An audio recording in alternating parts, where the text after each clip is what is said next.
ये तो तुम ही जानो, ये तो वो ही जाने, ये तो भगवान ही जाने, ये तो तुम्हारा भाई ही जाने, ये तो प्रिया ही जाने। गाइज ऐसे वाक्यों को आप अक्सर बोलते होंगे।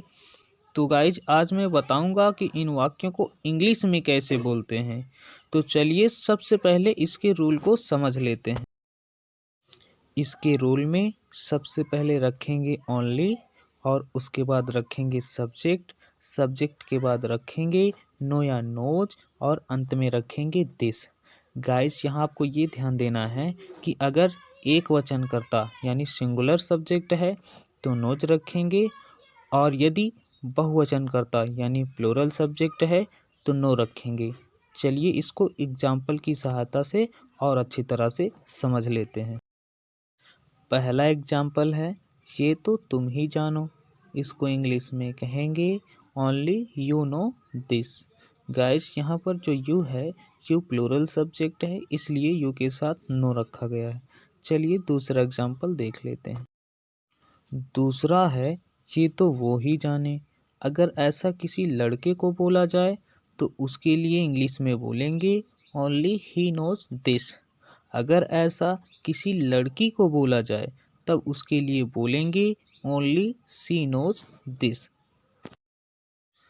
तीसरा है ये तो भगवान ही जाने। इसको इंग्लिश में कहेंगे ओनली गॉड नोज दिस। चौथा है ये तो तुम्हारा भाई ही जाने। इसको इंग्लिश में कहेंगे only your brother knows this. Guys आप लोग ऐसे भी वाक्यों को अक्सर बोलते होंगे जैसे कि तुम ही जानो, वो ही जाने, भगवान ही जाने, लोग ही जाने। तो गाइज ऐसे वाक्यों को इंग्लिश में कैसे बोलेंगे, चलिए इनके रूल को भी समझ लेते हैं।